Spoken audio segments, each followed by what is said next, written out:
Okay, stop.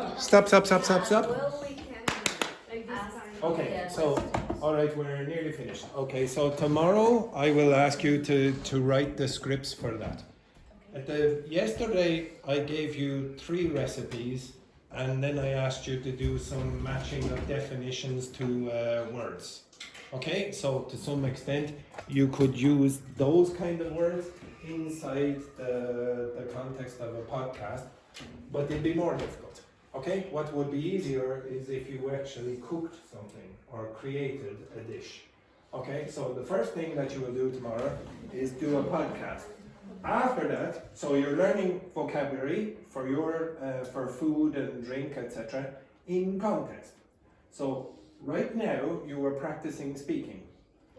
You will practice pronunciation for me when you create the audios for the podcast. You will improve your grammar by using the grammar in context. You will have to use appropriate tenses when you are doing the podcast, and hopefully the actions are you're using the correct words or verbs in context appropriately with the correct tenses, not using, for example, I will have worked by Saturday, etc. Those kind of things. Okay, so hopefully those things will be fixed as well to some extent. So you're learning in context by doing a task. The task is create a podcast that people want to watch, okay? But you're learning vocabulary in context. The other thing that I will ask you to do, apart from that bingo rubbish, is create a dish. Okay, so hopefully I will get time. Now, to be honest, this is usually very expensive for me because I generally produce all the food. Okay, if you can, bring some products that you would like to use in a dish. Okay, if you can. I will ask you to create a dish using the ingredients that I bring on the table. Okay, you understand that? If you wish, which, how is it possible? I promise you, another class in the afternoon, her old class, were able to do it. Now, they produced the most horrible sandwiches and things like that. But it didn't matter what the food was. What mattered is when they were presenting their cookery show, they used words like sear and chop and slice and vocabulary that was on the board. Oh no, more advanced than that. If you just say cut, what are you learning? Nothing new. Learn words like julienne. Okay, so cutting the vegetables into particular.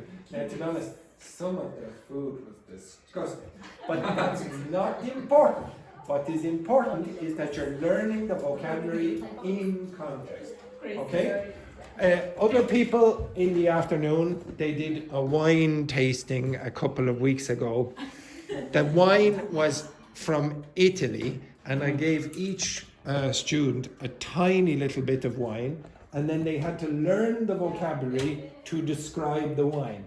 It tasted like vinegar. It was awful. It was terrible.